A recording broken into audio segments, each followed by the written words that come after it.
Good evening. We're live. Hello, how are you? I'm alive. Hello. Woo. And Lex is in. We've got a few people in, actually. We have got Rowan in. Hello, hello, from the US Northwest. And we've got Bad Biscuit Lex. Hello. How very nice to see you. I believe you're recovering well. I'm glad to hear that you're doing so nicely. So good on you. Oh, and we've got Chris in as well. Hello. And Frankie Spines. Hello. Good evening. Hope you're all well. Who else have we got? I don't know. See, we've got 6 people in. Some people haven't said hello, and maybe they're not able to. In which case, hello to you anyway. There. Oh dear. So, what have you been up to? Wow. Fairly busy week. A lot of mundane things like having a parents' evening Zoom with all the teachers of my son, all on Zoom, which was quite something. But it keeps it all brief because they cut off after 5 minutes. So, and doing lots of work for a certain Lex. been working quite hard. So yeah. Brilliant stuff. Is there anything, obviously without any specifics, is there any particular type of workings that you favoured over others? Well, I did make some moon water in the full moon. Did have some of that, so I found that quite useful. Yeah. And for putting intention into, and then we've got obviously we've got our little stream at the bottom, so then letting it flow and go on. I did some candle magic as well, and I did some sort of my internal stuff as well. Yeah. So yeah, a little bit of variety, try a bit of everything, and yeah, she had a lot of people rooting for her, so yeah. Good energy.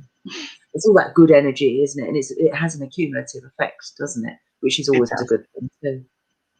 Yeah, I managed to get an article finished, well, a chapter of a book finished, which was really good. There's an ebook that's coming out. It's a collaborative, and there's all sorts of authors going to be in it. I think Rachel Patterson's put some things in, and Lucia Starzer, she's definitely put some things in too, and me. So yes, finally managed to pull my finger out and get into gear and get that completed. Then he moved the deadline, which I was quite glad he didn't move it before, because then I'd be, I haven't got to do that just yet. You need a deadline though. If there isn't someone standing there saying, I need this by a certain date, it's not going to happen. And I I don't make myself deadlines very often, but I just kind of think I might as well crack on, because otherwise I'm just wasting time. Yeah, so. Yeah. No, I need deadlines, otherwise I just procrastinate so much. But having a deadline is really quite handy. So yeah, deadline is what I had. Deadline is what I completed 2 hours before the end of the deadline. I was really pleased with myself. That's quite good going. I've done quite a lot of work on my sort of reselling side of things, because my kind of deadline with that is things are going to start opening up again in about 6 weeks' time, I reckon, give or take a week or two, or depending on what part of the country you're in or where you are. For us in the UK, it's somewhere around there. And I kind of think I want to have my backlog at least sorted, organised, scheduled, listed, whatever, so that I'm not missing stuff. Because I found half a dozen cameras that I've forgotten I had. It's like, oh, better get those on. Oops. So yeah, that it's not a deadline as such, but it's that sense of urgency of, if I don't do it now, I'm going to then get caught up in just buying stuff and not having time to go back and process the old stuff. So yeah. Oh, good for you. Cool. You have been a busy bee, haven't you? Definitely. Knackered. Absolutely. Sagged out. I was busy on Saturday. I was out in the garden hanging some washing up, and the person sort of came past and looked at my grass, which was looking more than a bit shabby, and said, would you like to borrow my petrol strimmer? So I thought about it for a second or two and thought, yes, actually that might be quite handy. Turns out I'm really, really crap at using a petrol strimmer. Oh dear, did you butcher? Oh God. And then the funny thing was that about an hour or so later, somebody else came past that lives nearby and said, next time I've got the lawnmower out, would you like me to do your grass, please? You do it so badly. Isn't that the man thing, to do something so badly that, yeah. Sorry, man out there. It wasn't intentional though. I had because I've used electric ones before, and I've been quite proficient with them. But this thing had a mind of its own; it was all over the place, and I sort of either it didn't chop anything off at all, or it sort of gouged great bits out. Yeah, they're quite forceful. They're the ones that I think a lot of people use, you know, like the council and that, when, you know, literally going around cutting swathes rather than a very small lawn, which is what you're in possession of. Yeah. Yes. Anyway, it doesn't look any better than it did, so I'm just waiting for this rather nice chap to come and sort it out for me. I did my little waif thing. It's not easy, is it? No, not when you're pushing 6 foot. No. Really small. Well, not really, but hey, you know. All of the most men. Never mind. Yeah, still, there we go. Now, Alexa's put a good question in here. She said, is there a witchy way to help prepare us for when lockdown lifts?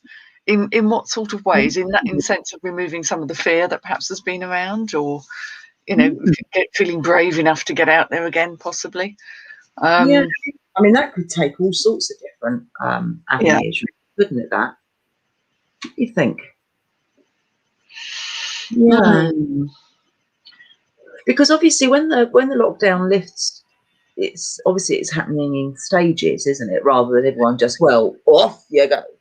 That's the point. I think that will be a help. I mean, when it first, I think, isn't it next week when it starts, you can meet one person outside on a bench for a coffee. Nope. I'm probably nothing much is going to change really for me until shops open again, to be honest. And I think that there'll be, by that time that happens, there will be little enough of it around for people to feel fearful. So I think being armed with accurate scientific knowledge, and also envisaging yourself going out there and getting all the goodies is going to be fuel enough to actually kind of get out and have some normality again, really. So she's written like protection and adjustment.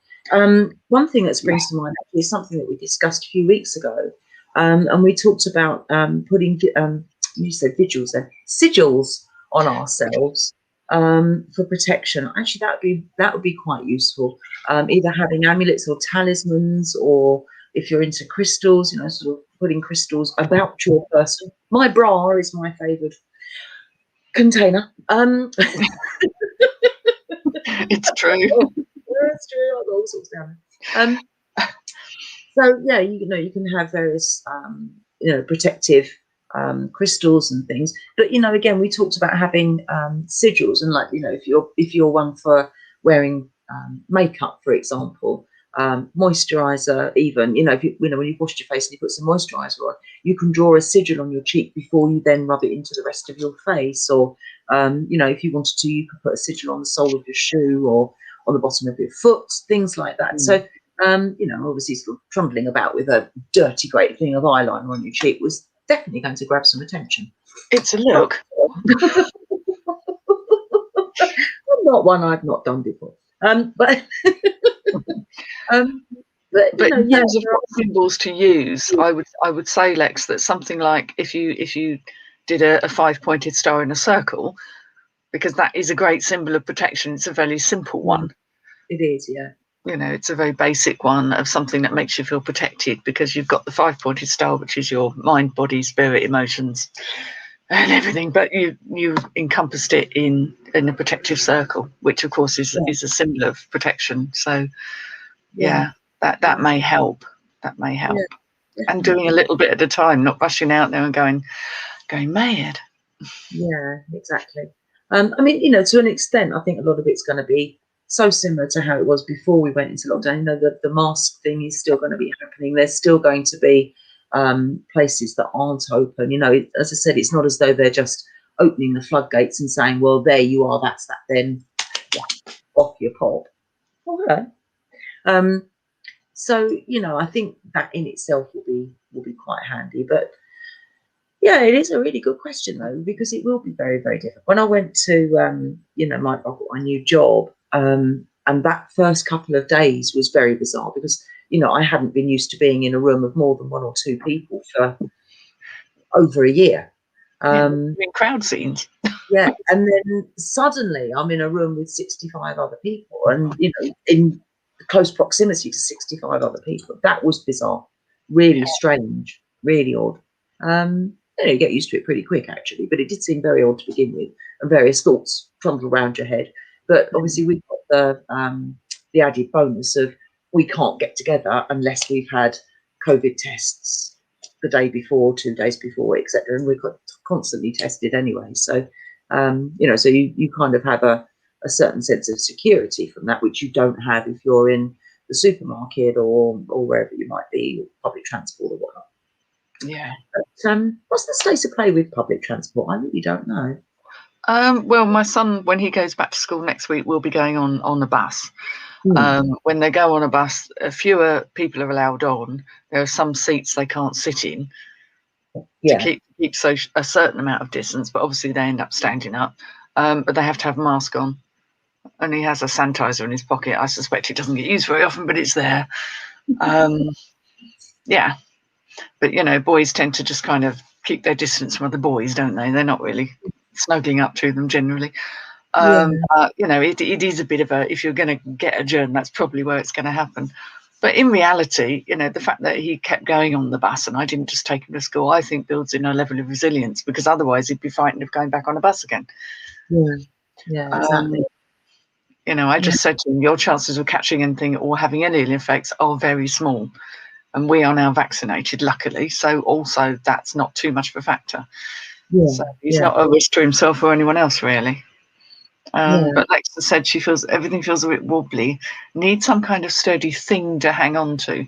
Now, that thing could be a talisman. That could be a very good thing to have. And that can be, you may have a crystal. You may have something like an amethyst or a rose quartz or something that's very... that's quite grounding, something that feels nice in your hand and gives you a good feeling. That may be a nice thing to have in your pocket when you're out. Yeah, definitely. Feeling blue lace agate would be quite good as well. Can't tell you why, but that's a feeling I've got. Lace agate? But blue lace agate. The blue, blue lace agate. Blue. Well, you might have a bit of that, Lex. You might even have some of that in your jewellery stash, because a lot of it is agate. Because obviously that kind of does respiratory thing, I think. Yes. God, memory. Yeah. That's what I'm feeling. Might be totally off key, but that's what I'm feeling anyway. But also, there may be a piece of jewellery that you have that actually gives you a very good feeling, and that might be something very agate. That might be something that's very practical. So maybe there is a piece of jewellery that you can wear as like a bit of armour and a bit of protection that has that feel about it. Yeah. Funnily enough, I can subscribe to that. Look. So that's exactly armed and dangerous. Yeah, that's why I wear the jewelry that I wear. I used to wear tons and tons of necklaces and 13 earrings and all that kind of stuff. And I don't do the top half stuff now. But the rings, I'm absolutely lost with that. I hate not having my rings on. It's awful. So you get used to it, don't you? But also it feels like part of you and part of your It is. But it is like an armour. I do feel like it's an armour. And interestingly, you can always tell my emotional well-being by how much jewellery I've got on. Yeah, the more jewellery.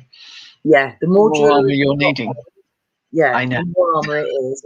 So sometimes if you sort of see me and I've got, several pairs of earrings and, lots of necklaces and extra rings and stuff like that, it's like, oh, she's having a bad time. And every now and again, I'll, sort of be feeling really, really well and actually take a ring off. Just have one necklace on or no earrings sometimes, and it's things like that. But it's very, very much dependent on how I feel and how much, as you say, armour I need against the world. And it's a weird thing. And I noticed about 20 years ago, somebody commented on it and said that they'd noticed when I was down, because I suffer with depression quite badly. So, and they said, when you're down, you wear so much more jewellery, and it's like I've never even noticed that before. It's just an automatic thing that I do. I just put it on. It's weird, isn't it? You put on what you need and you stop when you've got enough. And no, it's true. And actually, I know you do wear a lot less. You have worn a lot less jewellery of late. I mean, if you think about the amount of bracelets that I wear now, your arm. Yeah. Now, for a lot of people, obviously, that's a fair few, and But the bottom line is, I've got 2 on this arm, and I've got 1, 2, 3, only got 6 on that arm, whereas normally it would be sort of 15 and 20. You know, so It can be, can't it? Yeah. Yeah. So I'm in a good place. Yeah, so which is rather nice. But yeah, it was funny when somebody pointed it out there, because I just genuinely hadn't, it wasn't a conscious thing. It was just sort of like, oh, open the jewellery box, I put that one on. Oh, actually, I'll put that one on too. And until I felt, oh, that's better. Yeah. Yeah. Funny. And like I say, it really is armour especially when it's metal. I think silver being of your choice, and I mean, you'd be hard pressed to put that much gold on, wouldn't you? You know, there's a reason why people like those big cuffs and things, and it's because it gives you a feeling of strength. That's right. Yeah, it's bizarre, really, but certainly seems to have that effect on me, if not anyone else too. What have we got here? Gorgeous armour. Lex says, oh, we've got Laura. Hello, lovely. Hello. How are you? And Becca Fiduka's in as well. I saw her earlier. Hello. Becca, hello. And we've got Tina in too. And what else have we got here? Yeah. Good. So Chris says she's a shawl she leaves out each involve, time for bride's blessing, and she'll wear that when she goes out. That's a good idea too. Yeah, good idea. So yeah, so there are things that you can do to protect yourself in the forthcoming weeks or so, because I think it's going to be a strange time. I think everyone's going to be feeling a little bit sort of weird. I think something I'd mentioned before is sort of magical, sort of psychological. That there's not a huge barrier of a difference to me, but that's the thing of imagining yourself surrounded by a bubble, like a protective bubble, just to give it of energy, just keeps people away, which is quite useful right now. Yeah. So your bubble gets a bit bigger, but also that it reflects things away. Yeah. Yeah. You know, and I think I said last time that if things are really, really bad, you make it kind of mirrored on the outside, so that what's coming at you doesn't get through. But it's kind of semi-permeable. It lets nice things in, like love and happiness and sunshine, but it keeps out the things you don't want. So it's quite clever, really. But it's just getting used to being able to imagine or feel as if it's there, whether you actually see it in your mind's eye or sense it. And that does take practice and a bit of time, I've got to be honest, but it's a great technique. It is. And of course you can embellish on that too. So if someone's being crappy with you, then you can make your bubble spiky, and and sort of keeps people further at bay and things like that. So yeah, you can really adjust that. Funny thing is that when I used to be a driving instructor, and when I used to teach people to drive, I used to teach them that I used to start off on the very first lesson. I want you to imagine that you're in a bubble. And there's certain ways of keeping your bubble inflated, and every time you do something in the car, your bubble starts going down. So you've got to sort of have your wits about you and reinflate your bubble. And reinflating the bubble usually meant looking in their various mirrors.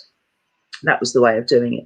But there were some that used to take it quite literally, and I used to sort of once they wanted to turn left, so needed obviously to do their mirrors and signal and turn the wheel and slow down and all that kind of stuff, and then we'd get round the corner and they would literally go as they looked in the mirrors and they blow.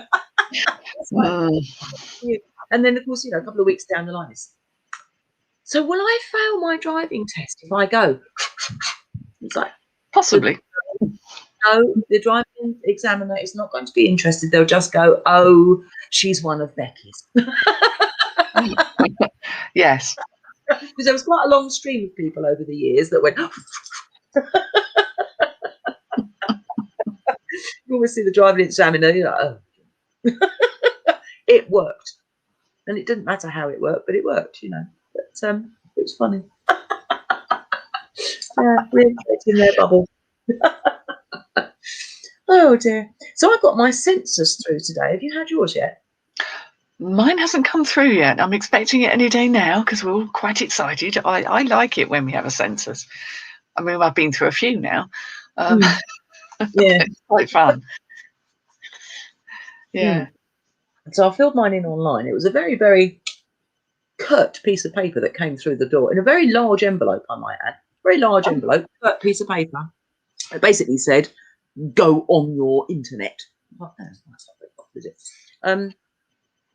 So yeah, so I went on my internet and filled it all in.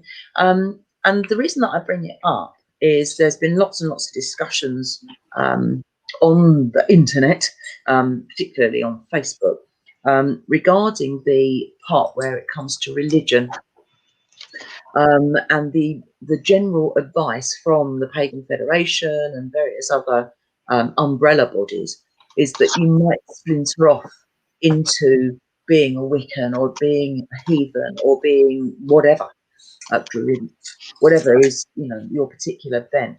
But by having, by using the other, that by ticking the box that says other and then putting pagan rather than then splitting it down further, we then stand to make a much bigger impact across the country, which would then improve things such as being able to allow pagans to have legal hand fastings rather than the ceremony and then a legal marriage, which is how it works now, unlike in Scotland. So there's all sorts of benefits for, you know, for sort of basically coming together on this and saying, you know, yes, we're under the pagan umbrella, even though we then splinter off into our own little bits and pieces. So yeah, so that was quite interesting. But that's the reason that I wanted to bring it up, really, rather than the fact that it's something that's turned up in my letterbox this morning.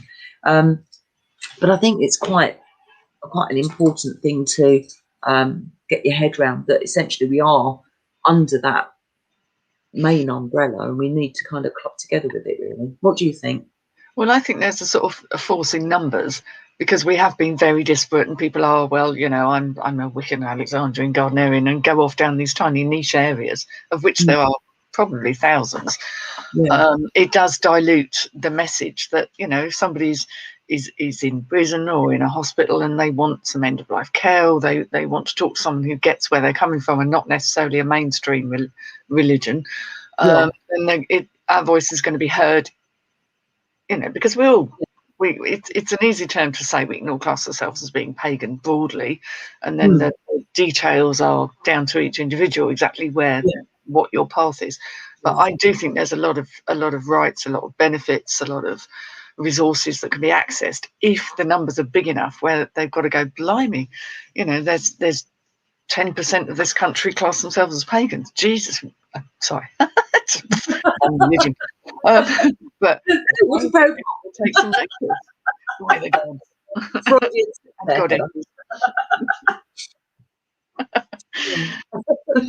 But yeah, so, you know, by clubbing together like that, as you say, there are definitely advantages of, you know, having larger numbers, because, you know, we stand to actually gain quite a lot rather than saying I am a druid, I am a witch, I am a Wiccan, whatever. And I think actually that would be really quite beneficial. And I think it's time that the government stood up and noticed just how many of us there are, because there are thousands and thousands and millions of us. So, you know, we need to be noticed as a whole rather than lots of splinter groups that aren't a whole. And I think that's the really important thing. So yeah. So yes. Yes, so that was my thing. So the other thing I wanted to point out was, do you know what day it is today? Around now, because you told me. I didn't tell me. Well, it's going in one ear and out the other one. Yeah. Today is the United Nations Worldwide Wildlife Day. World Wildlife Day today. And apparently it's always March the 3rd and has been since 2014. So it's in its 7th year. So there you go. Because when I looked at it, I thought, oh, does that mean that it's changed from, because obviously you have Earth Day, don't you? And that's the 22nd of March. Or is it 22nd of April? No, 22nd of March. Actually. Oh, wow. I think it's March. And I thought, oh, is it that? And I looked it up, and it's no, it's not. It's been on the go since 2014. This year's theme is forests and livelihoods and sustaining people and the planet. And I thought that's rather appropriate, isn't it? Indeed. So yeah. But of course, that focuses a lot on those Indigenous people that live in forest locations and so on and so forth. Nearly includes me but not quite. You're not quite in the wild. You're rural, but yeah. I'm on I the suppose there fringe. is a conflict with people who live in those environments and their needs and requirements to be balanced alongside the needs of wildlife, because often they're in conflict, especially when it comes to land and the kind of food that's being produced. Or there's so much, there's so much that goes on. Oh, Earth Day is April the 22nd. There we go. I thought it was. Yeah. Yeah. Yeah. So there we go. What else did I write down here? On the back of my little bit of census, look. Yes, and apparently it was originally created, or Wildlife Day was originally created by the United Nations to raise awareness of the world's flora and fauna. So it's not about, obviously, people, although they get a bit of a mention because they happen to live in amongst it all. Well, we all do to an extent, don't we? And obviously, we were even saying last week, even if you're in the most urban of areas, there's always a bit of plant life somewhere along the line, isn't there? So it's to celebrate the world's flora and fauna. So, yes. So with that in mind, I bought lots of seeds today on the internet. Lots of herbs I bought today. Good luck with those. Yeah. Getting past the dropping off stage. Yeah. Well, I'm kind of going to go for the numbers thing, and because it's herbs, you can kind of. It seems to me that you can do more in a clump. Yes, and you can do sowings every couple of weeks. Yes. So that's the way to do it. Spread it round. I've kind of bought them in bulk. So there's one packet, it's got 3,500 seeds, and I thought, surely I better get a meal out of that. Only one can survive. You'd think, wouldn't you? Not always a given. Be able to make some pasta with that. Yeah, I tend to have things that kind of go on year on year rather than the annuals. I do struggle with, it's true. Interestingly, Lex has asked, are there areas where paganism is more focused, like Wales, I guess? But you'd be surprised. Pagans of all flavours are everywhere and in the most unlikely settings. I mean, when we lived in Croydon, it was a hotbed, wasn't it? A veritable hotbed of goings on. And out in the countryside too. But I think if you live in small villages and very close-knit communities, it's a lot more difficult. You get away with so much more in big cities because nobody knows you. Yeah. It's more difficult for people living in places where everyone knows each other's business. Yeah, you have to be very careful. Yeah. Because not everyone's very open-minded about such things, but there will be traditions. I mean, Wales has always been famous for having its magical past, as is Cornwall and Ireland, but all of England really has and is. Yeah, definitely. It does need a bit of magic, yeah. Especially now we're not there. Yes. But again, in London as well, there's there's gatherings and get-togethers and all sorts, because it's really very, very strong in London, isn't it? Very strong. Oh, massive. The thing is, that's where all the talks and all the interesting stuff happens, isn't it? It's always in London. It's like, damn. And as Chris says, Essex as well. Obviously, they've. But I mean, historically, Essex had quite a lot of goings on. Well, quite a lot of trials, not necessarily actual witches, but obviously that then kind of filtered down into those that were taking an interest in it, didn't it? So, yeah. So there definitely is. And Suffolk, and again, like you got places like sort of Cambridge, and Cambridge not so much, and sort of like the central southern part of England, so like Portsmouth and Southampton, not so much. No, I mean certainly you get. I mean Kent and East Sussex, definitely a massive culture of it, But bizarrely, and it's a slight butterfly mind sidestep, is I was looking at my son's. He's been given the syllabus for his GCSE history, and I thought, well, I would like to study that because they actually cover some of the witch trials. They actually cover the fact that I nearly fell off my perch. I did. I was like, "Ooh, can I study history with you? I'll take the GCSE at the end with you if you like." They cover all sorts of really interesting things and all the sort of landmark changes in history, and that was one, which is the Witchcraft Act and all that stuff. Wow. Who knew? They're teaching kids this stuff, which is like, yes. Brilliant. Absolute round of applause for them. Sure. How brilliant is that? Oh, I'm really, really impressed with that. Yeah. Oh. Cunning Wow, folk. dumbfounded, actually. I'm really shocked. Yeah, so was I. I was like, oh, okay. Wow. I wonder if, I'm not quite sure whether in subjects like history, whether there is a particular setting that's contrived by a central governing body that says the kids this year are going to learn this, or whether individual schools have got things to pick from. I don't know how that works. No, because the actual exams, I think, are pretty much set. So the syllabus, if you like, is set. But it's so many interesting things. They're covering kind of like what happened to Germany after the Second World War, and they're covering you know, a lot of social history as well. It's not just a meaningless rote of dates, which is why I didn't do history, because that's what was on offer. Yeah, They're studying things like, you know, England in the reign of Henry VIII, because obviously that was quite key to what formed the country and how things go on. You know, the dissolution of the monasteries and all that. But you know, it's just the whole social setting of it all. They seem to be looking at things in quite an interesting way. Brilliant. Oh, I'm very impressed. Well, who knew? Who knew? Slightly off piece, but there we go. Which is gotten into GCSE history. Yes. Yeah. Excellent. Oh, I'm really impressed by that. I think that's excellent. It's the best thing I've heard all day. That's brilliant. So on Monday, my daughter came to visit, so she's part of my bubble, so I'm allowed to see her because I'm on my own. And she came to see me, and we went off trundling into the woods for a wander. She wanted to see my little waterfall. If you haven't seen the video of my little waterfall, it's on the Witches Inn. You can have a peek. It's only a couple of minutes long. It's a very small waterfall. It's much smaller than it looks in the video, as my daughter pointed out.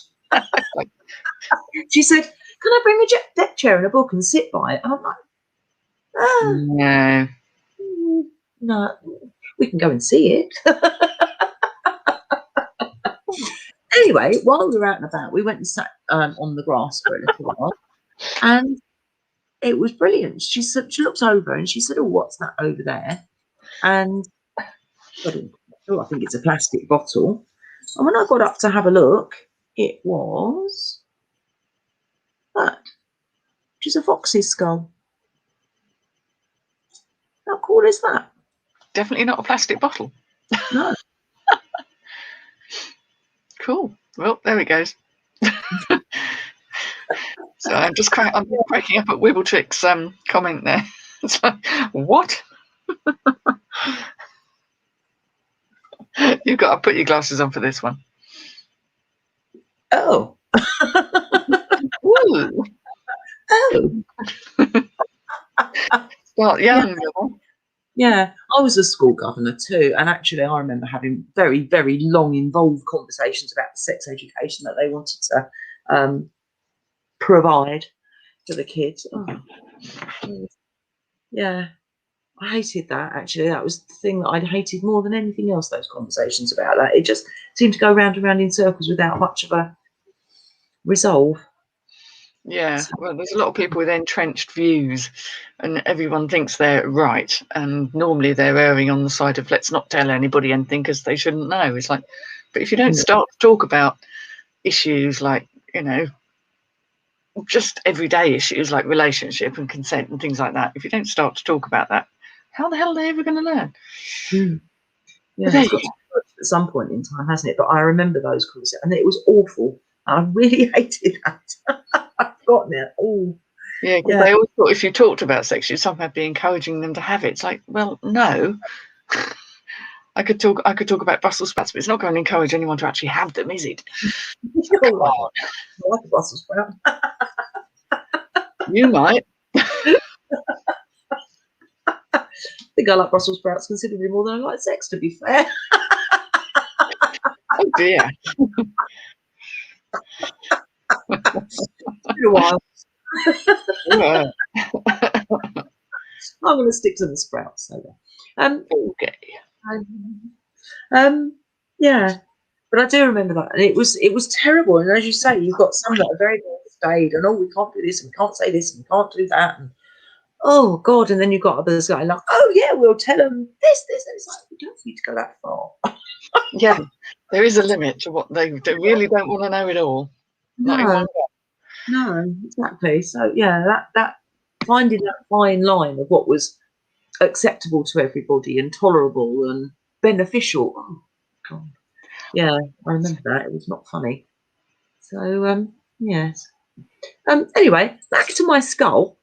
Yes, sorry.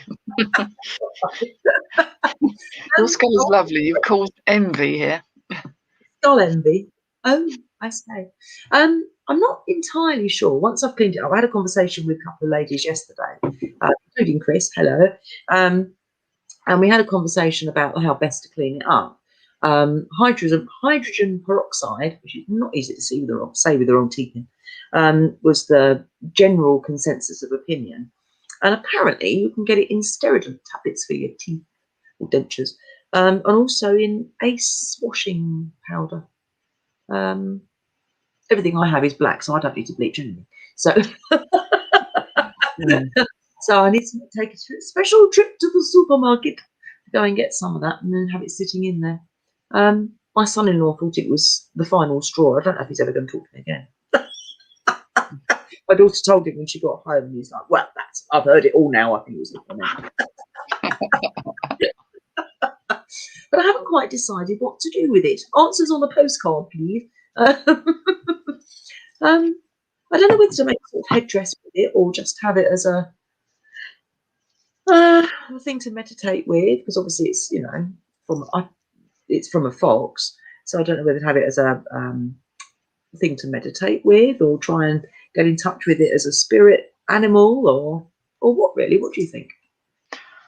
I don't know. It's difficult without holding it to know what its intention is, if you know what I mean. Sometimes they're just purely decorative because they do add a certain something. But on the other hand, it's not terribly vegan, so it's kind of. But, I didn't kill it and I didn't strip it. It's and as I say, it's naturally. It's just the way. I mean, it's still got the mud and bits from when I picked it up, but it's very light, very light. Yeah. It came with a free house who's been repatriated. And I found all the teeth. I put them in the breakfast pot. And I found all the teeth. So there's the bottom jaw. There. Yeah. On the other side, his teeth are more intact. There. But yeah, it's got all the picking up all the teeth and things and whatnot. It's like fascinating. Yeah, it is. Yeah. Well, yeah, and as you say, it's not vegan. But I didn't either kill him or strip it. I was teasing. There are a lot of vegans that won't have anything. They won't pick shells up off the beach. I will. I'll pick up feathers and I'll pick up feathers and pick up shells from a beach and bits like that, or shells in the garden. If a snail has decided that he doesn't want his shell anymore, then I'll pick a snail shell up. So I'll quite happily do things like that because I think I've not hurt it. If it's on a beach, I do have a sort of a thing, because obviously you get your is it the hermit crabs that kind of shell hop? Oh yes, it's their little house. Yes. Yeah, they sort of, because they haven't got one permanently, have they? So they kind of shell hop. So I do make a consideration and make sure that there's several left. I don't just wipe the slate clean and have them all. So I do consider that, to be fair. But as I say, picking things up that have been discarded, like feathers or shell here and there, or skull or whatnot, I don't have a problem with that. But I know that there are a lot of vegans that won't have things like that, which is fine. That's up to them. But yeah, I've not caused any harm. So, and it's got to the point where I'm not preventing something from having a meal, because clearly something's had a meal on that already. As I say, and all the meal has been gotten from it. Yeah. Yeah, and the one remaining woodlouse was a surprise woodlouse. Nobody needs a surprise woodlouse. It was really funny. It was I've got that in a breakfast bowl. Look, so it was literally just while I decide what to do with it.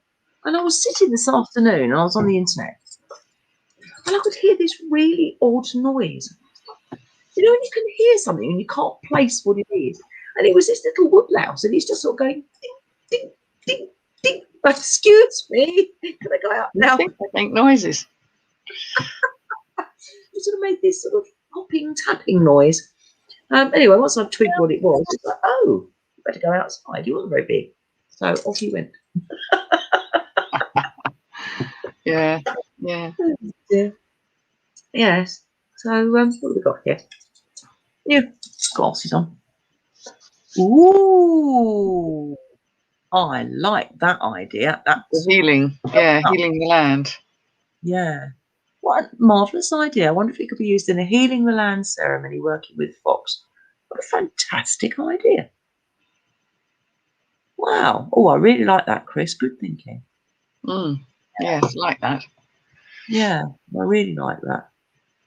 Fox skull envy. Right, what have I missed here while I was waffling? Oh, hang on. Oh gosh, lots of comments. There are.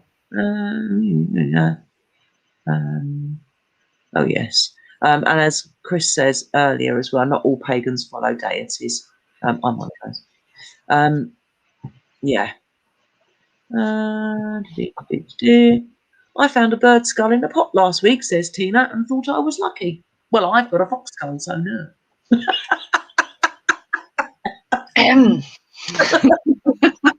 Okay. No. My skull's bigger than your skull. Oh dear. Yeah. Where are we? Far worse if you're boiling specimens to remove flesh. Bones are more acceptable. Yes, that's very true. Yeah. Diddly palm. Right. Naturally clean. Magical fine. Yes. Definitely. Once bought a huge pair of shed elk antlers for a vegetarian witch friend. Becky, it might be good to mention how you can tell that an antler is shed. Yeah, that kind of depends on the type of deer, doesn't it? Yeah, but it's normally got it kind of has a proper end on it, if you know what I mean, when it's shed, rather than having a cut surface. It kind of forms like a callus, sort of has a finished edge rather than a yeah. I believe that to be the case. I could be wrong, but I'm pretty sure that they kind of have a natural place where they break off. And it's almost like a bit of a callus on the bone. I have seen those. But yeah, there are some obviously some deer that don't shed their antlers, do they? Yeah, not everything. Not that they don't all. Yeah. No. Yeah, no, I know they don't all. Can't remember which off the top of my head, but yeah. The thing that I found was really interesting, which I came across a few years ago, was about reindeer. You probably know this, but male reindeer, lose their antlers very, very early in the winter, and the female don't lose their antlers until after sort of January, February time. And so, in all the pictures with Father Christmas and the reindeer pulling the sleigh, they have to be female ones because the male antlers don't. The male deer don't have antlers at Christmas time. Right. So there we are. Who knew? Donna and Blitzen, they're females. So Rowan is going to put me right here. The end is rounded. Rudolph wasn't Rudolph. Rudolph was Rudolpha. Rudolphina. The end is rounded and has a rough texture. Bit porous. Yeah, it's. Yeah, definitely. Yes, thank you. Yes, that's really helpful. And again, obviously, you want things that are ethically sourced, and finding antlers in the woods, like I found the skull in the woods. I didn't just find a fox and do anything awful to it. Finding something is an absolute treasure. It really is. You find something, whether it's a little tiny feather or whether it's something more substantial, and finding some antlers. I've never been lucky enough to find antlers, actually. Have you? I've got a little pair, that are attached to the skull, and it was I found it in a in a junk sort of place. So I don't know exactly how it came about, but I mean obviously I didn't harm anything. But I find it quite useful as a symbol of the god, with the male antlers. It could have been a female for all I know, but it's just a bit of symbolism. Yeah. I don't always use it. It's not always necessary. Yeah. Yeah. But yeah, I was just intrigued with it, really.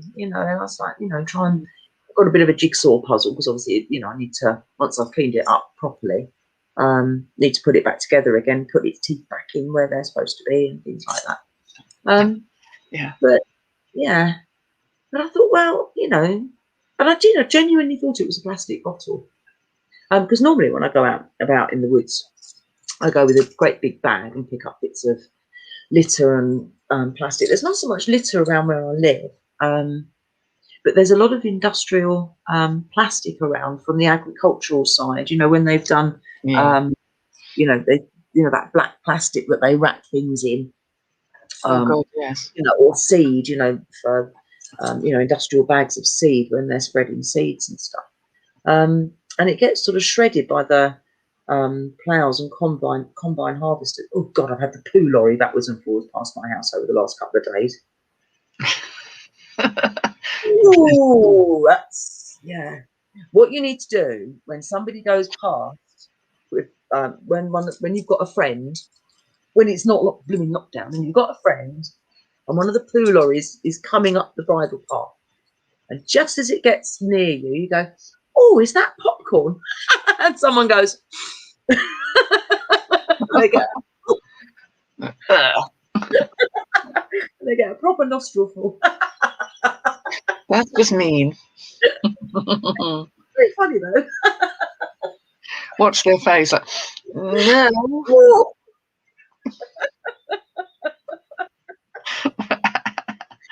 Oh, good grief. Anyway, so when I go out walking, normally I've got a big, I take a big bag with me so that I can pick up any little bits and pieces that I find rubbish-wise.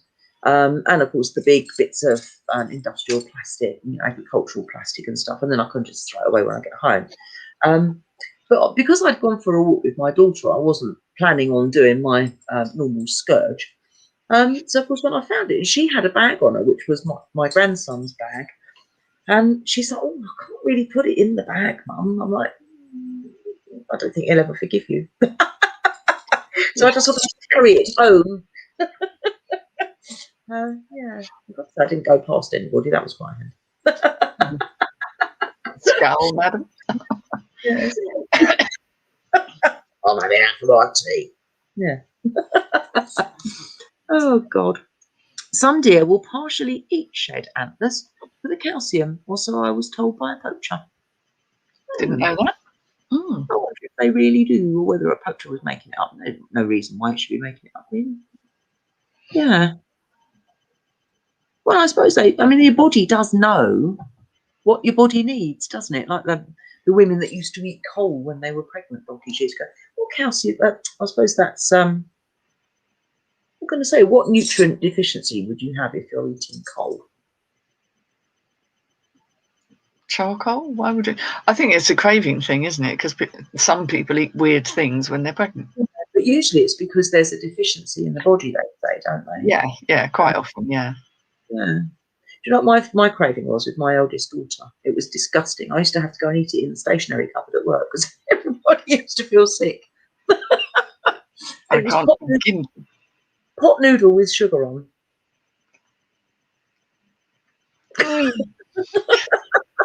Oh, two things that should never appear in the same sentence. No, definitely not. The thought of it now. But yeah, so I started doing it and they're like, "Just go away." So I used to have to go and eat it in the stationery cupboard. I have a thing for strawberries and cream. That's perfectly normal. That's quite civilised, really. I mean, and Snickers bars. Well, that's not so Wimbledon, but I didn't have room for much else. They wouldn't have put anything. Oh God, yeah. Oof. Yeah, it's not good. What we got here? Oh, carbon. So, but yeah, but I mean, there's not much else I mean, carbon's in pretty much every food stuff, I would have thought. Yeah. But lots of people did, didn't they? So there must have been something in it. Maybe it was the crunch. Having a black tongue. Yeah. My my daughter, we when she was about 14 or 15, we had our house, some of the walls of the house replastered. It was a very old house. And we had to have some of the walls of the house replastered. And it was that nice, that really sort of nice dusky pink colour that plaster is these days. Yeah. And she took a shining to it and started licking it. And she licked it and licked it and licked it. She said, "Stop licking the walls." Nice. And then the cat started doing it. I think it has salt in it. Do you think? I don't know. I think so. I literally have my 15-year-old daughter and the cat both go on the wall. Because when plaster dries out, sometimes you get the white. Sometimes you get a white powder, and I think it's the salts in it. Yeah. I think. Yeah. So Chris is talking about pica. Some people do. They eat some really weird stuff. They sort of crunch their way through glass and all sorts of stuff. But that's not quite the same thing as the craving with pregnancy, which is what I was referring to before. But yeah, people do eat some odd stuff, don't they? As I say, that's what my daughter used to do. She used to pull her hair out and just lick the walls. It's like, yeah. And then the cat started doing it. It wasn't as though the cat did it first and she thought it was a good idea. The cat saw her do it and thought it was a good idea. Oh dear. Oh, we've got a Lee. Hello. Would eating coal take any impurities out of your body? Well, what a fantastic idea. I'll bet that's the answer. It may be what it is, because people go on about charcoal and impurities. I've never been drawn to the stuff myself, but yeah, possibly. I've got charcoal toothpaste. Oh. So I'm so goth, even my toothpaste is Black. It's great when you're brushing your teeth. Yeah, it must look quite interesting. Looks like I'm a medieval wench. Black teeth. Black teeth. Sometimes I shock myself though, because I'm, glance up and look in the mirror, and there might be one. Oh my god! Yeah, there might be one that hasn't got quite so much black on it, so it kind of like shines out, and it looks like literally like I've just got one tooth, and I'm sort of like, oh, oh, that's a bit frightening, isn't it? Oh god, yeah, but it works a treat. It keeps them quite clean, so. Yeah. Would eating coal take any impurities out of your body? Yes, I think that is almost, in my opinion, I think that's more likely going to be the answer. I think that's a really good call. Well done. I think that's a good call. Yeah. It's meant to be good for kidney health. Yeah. Yes. I didn't get my name right tonight, did I? Still down as the Treasure Pirate, because I have to change it each time I come on to StreamYard. Do you? Yeah. I didn't change myself to Heather the Weather for tonight. God, the weather's been terrible today up my end. Has it been bad where you are? It's been a bit rainy and miserable, but yeah, I mean, in contrast to the last couple of days of loveliness, but yeah. No, it's been awful. And we've had really thick fog all day, so I couldn't see anything. You know that hedgerow that I've got just beyond the gate. I couldn't see anything over the hedgerow at all. It was literally hedgerow and grey, nothing at all.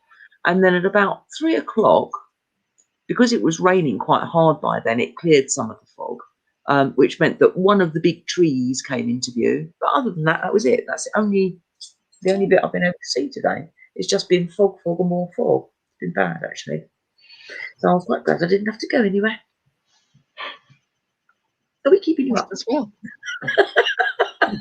Sorry, I don't know why I get like that. It's the delight, isn't it? 'Cause it's all rather cosy. Yeah. Start yawning. Yeah, I'll tell you what it is, because usually when we have a get together, we sit and put the world to rights in our dressing gowns, don't we? We have been known. Yes. Just sit and chat and tidy our way. We have matching soft dressing gowns, don't we, that have got hoods. We look a bit like the Grim Reapers, plural, don't we? Yeah, it could scare a few people, really, to be honest. But hey ho. Sort of disappear, outside. In my dressing gown with the hood up if it's chilly or whatever. And I think, God, if somebody comes now, then they're literally going to think, oh my God, my time has come. Yeah, so she'll be ambling up the road with her hoods up. It's like, whoops. Oh dear, yeah. Yeah, it is what it is, isn't it? Yeah. Oh, God. Yes. Have you got any plans for the weekend? I know it sounds a bit of an odd thing to say, but have you got any online stuff coming up? Or I'm not sure that I have. Let me check. I mean, I've been surprisingly. It's for me with all of this. It's the fact that I haven't really had to be anywhere, and so to suddenly have to start looking at your calendar again and going, oh yeah, I've got to remember I'm supposed to be doing something. Yeah, no. In terms of this weekend, well, I actually this weekend on Saturday I've got my appointment with the dentist. How lovely, for a deep clean before I get my Invisalign things. Oh, right, cool. So yeah, that's going to be fairly unpleasant, but necessary. And I don't know how long I've got to wait before I get these things in my mouth, and then I'll be talking with a lisp for a while anyway. It's going to be horrible getting used to it, but it's going to be worth it. So. Yeah, definitely. It's my son's birthday on Saturday, actually. Oh, wow, there you go. Yeah, it's going to cost me a lot of money as well, but never mind. Yeah, it will be worth it though, won't it? Because, as we get older, we have to look after ourselves. We become a bit more premium as we get older, don't we? I've always been very low maintenance, but now I'm quite happy to get a little bit higher maintenance because I want to. Yeah, I just kind of think, I'm lucky I have all my own teeth, and I'd rather it continue to be that way. Invisalign, yes, that's it, Lex. Oh yeah. Yeah, exactly. So I'm quite lucky with my teeth in that I used to have a huge gap in the front. And my dentist said, oh, no, it'll close up on its own. And, oh, no, all my friends had gaps that weren't as big and they were, wearing braces and all the rest of it. And I was thinking, so why will my gap close up on its own when they have to wear braces? I could never quite get to grips with that. I always thought that was very odd. And it did. He was true. It was, I didn't have to wear braces. I was quite lucky. So I've got a couple of wiggly ones here and there, but overall they're not too bad. So I've been quite lucky from that point of view. But I was convinced mine have always been good. I was going to get got a bit more snaggly. I was going to get one of the old 10p's between the front. Remember how big the old 10p's were? I was going to get a 10p piece in the middle there. Well, my teeth are very close together and they're very small, so that causes its own problems. But it's just that they've kind of moved more out of line, and they do that as you get older. So I kind of thought, well, I don't want them to get much worse, and it's much easier to look after your teeth better if they are a bit more in line and not doing strange things. So yeah. Good time to do it is now, because I won't want to be doing it in 10 years' time. So yeah. Will it be uncomfortable having that in? Will it be painful having that in? It won't be painful. It'll be uncomfortable because they kind of clip in. They're these clear things. So the idea is you're not really able to see them. Although I suppose if you look closely, you can. And they kind of patch on these little clippy things. And you basically have to wear them for between 20 to 22 hours a day. Oh, right. So that means taking them out for eating and then cleaning and flossing and then sticking them back in again. So no snacking. So I'll be dropping a shed ton of weight this summer. And a bit tricky if you're kind of out and about. Well, we're not like to be out and about for a good few months. So I'll get the bulk of the work done before we start socialising again. Yeah. Oh, cool. Otherwise, I'll be drinking gin and tonic through a straw. Yay! happy to do that if I have company. Needs must. Yeah. Oh dear. Yeah. So that's on Saturday, is it? Yes, that's on Saturday. So that's not going to be the most fun, but it's. I always think, it's short-term pain for long-term gain. Yeah. So is that just the fitting, or are you having them fitted on Saturday? Well, I think they're doing the deep clean, which is like your trip to the hygienist, but a bit more in depth. So that's not going to be a whole heap of fun. And I think what they'll do is when they are deep clean, then they'll take another impression, and then that's what gets sent away. Although I'm hoping it'll be quick because I want to get started now. Yeah. I was going to start before Christmas, but then I didn't because we had all the stuff with my father and what have you, and I just put everything on hold. I couldn't face doing anything really, so. But I want to get cracking onto it now. And oh no, have you seen what Wibble Chicks put? Dare you to take a fox tooth to the dentist and tell them it fell out? I've got canines as it is. That's part of the problem. Can you imagine the dentist's face? That'd be hilarious. Imagine his face trying to work out whereabouts in your mouth it came from. Yeah, because they're sort of narrow and sharp and serrated and neat cutty kind of things. Yeah. Oh dear. I didn't get paid anything from the tooth fairy. Can you help? Yes. Yeah, I think I made double for this one. Yes. Yeah. Well, not the most fun you can have, but sometimes you've got to do the practical stuff, you know. It's like I'm pretty low maintenance normally, and I'd like to be in the future. And I said that when it all moves back, it takes about 6 months, and then what they recommend is that you wear the things in at night time for quite a while afterwards, because eventually your teeth will try and move back to where they were. Yeah. It's only that I've got one, some teeth that are trying to go forwards and some teeth that are trying to go backwards. It's all getting a bit chaotic. Yeah, yeah. It's annoying. My daughter had to have braces because she had the big gap that didn't close up. And she had to have, the big tram line things. And she had to have teeth removed and all sorts of stuff. And she had the whole tram line. Oh, God. And they were brilliant for a couple of weeks. And then when they took all the tram lines and things off, and you could almost see them moving back again after she'd had them off. And she had to have a retainer, and she had a retainer for years and years and years that she was supposed to wear at night time. But you could tell on the days that she hadn't worn it that night because she'd had the gap back again. And she hasn't worn her thing now. She's got quite a big gap. And I don't know if it's much smaller than it was when she first went through all the rigmarole of wearing the braces in the first place, because they were determined to be where they were. And the dentist has said that the only way of keeping that gap from is by having sort of a bar cemented behind them to keep them still. Yeah, actually retain them. Yeah. I mean, I always think if your teeth are reasonably healthy, it shouldn't matter too much. But for me, it was a case of wanting to keep my teeth healthy in the long term, because if they go all funny angles, it's very difficult then to floss and to maintain them. And when you get to the kind of years I'm talking about, you really have to be careful. Yeah, exactly. Yeah, definitely. Right. Well, on that note, I think we shall say cheerio. So say cheerio, Mr. Fox. Bye-bye. Yeah.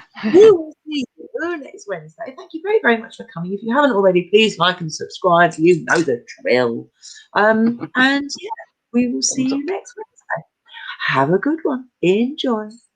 Bye. Bye. Bye.